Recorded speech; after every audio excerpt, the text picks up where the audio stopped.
Hey everybody, it's Miss Hardy recording for Wednesday, October 28th for Foundations of Health Science.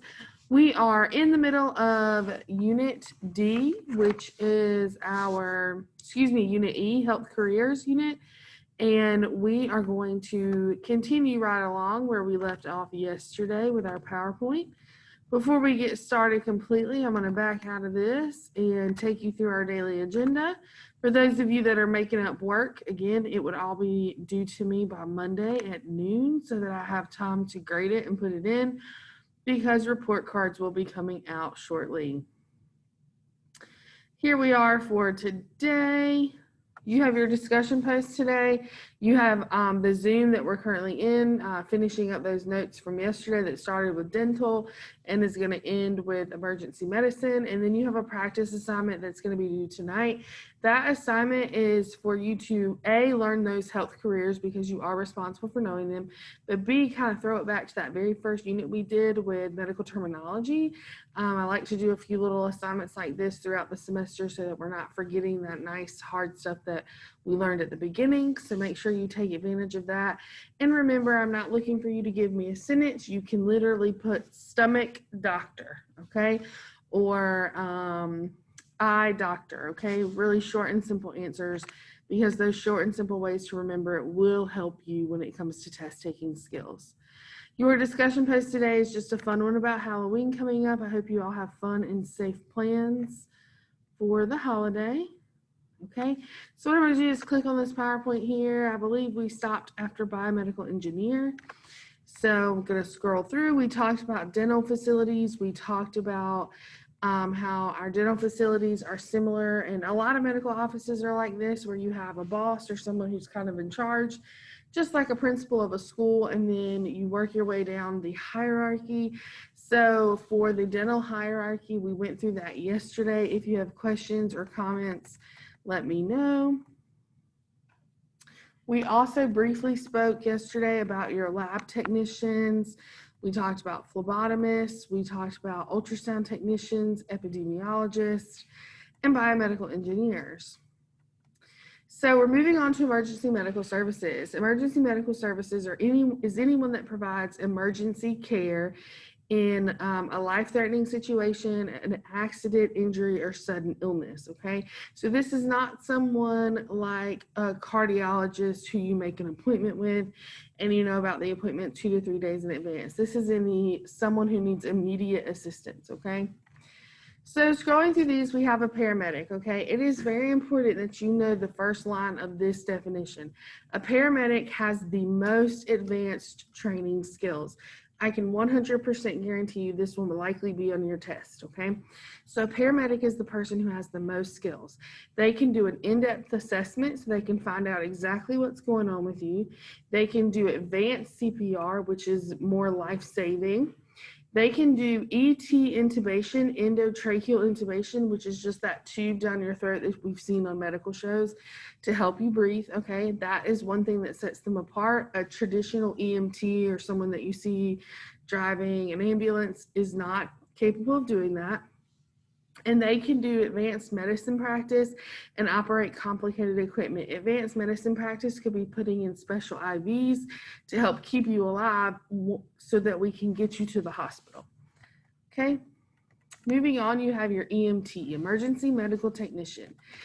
They can provide initial treatments. They can clear your airway if you were a choking victim. They can provide basic life support, such as basic CPR, first aid skills. They are also trained in emergency childbirth situations, rescuing trapped victims, such as in car accidents, and they perform transportation to and from the hospital. So if you're someone who is homebound, which means you can't leave your home, let's say you're a quadriplegic, which means you can't move your limbs, then they can provide those transportation services for you in the event of a medical emergency or a planned doctor's appointment.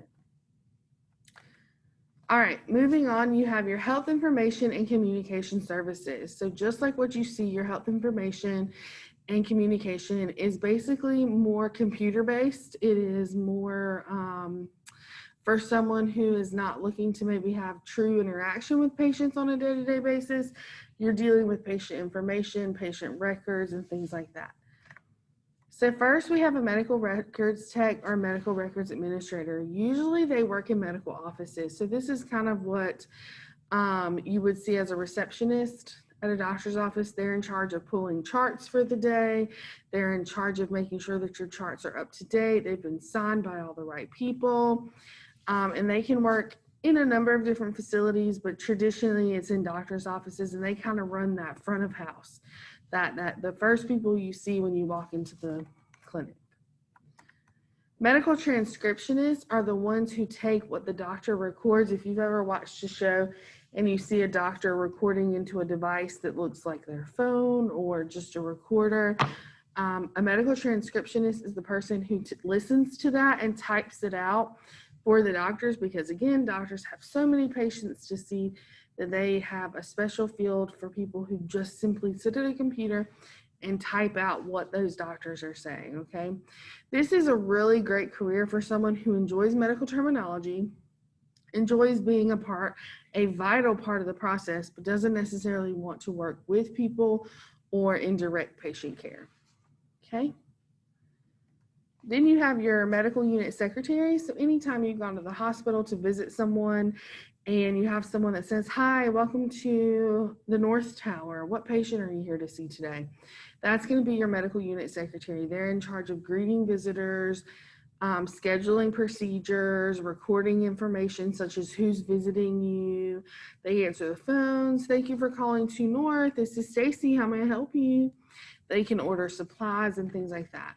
This is good for people who enjoy the medical field, but maybe a little bit more uncomfortable working around truly sick patients, but you want to work in the medical field, okay? Good computer skills, good people skills, and all of that. And last but not least, we have medical illustrators.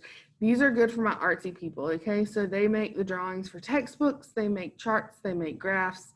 They can take photography or videotapes of stuff, and we use this for instruction. So think about in all the textbooks you've seen, the people who are in charge of drawing these things. If you're good at drawing and you really enjoy medical illustrations, then this would be a great career for you. Also, guys, think about in Hollywood, how many popular TV shows do we have that have all this medical background in it, and these people who are acting in these shows have no idea what they're doing. Medical illustrators come in here as well, because they can go in and create the fake bodies that they use to stage murder scenes and things like that. So super, super cool career with a lot of potential.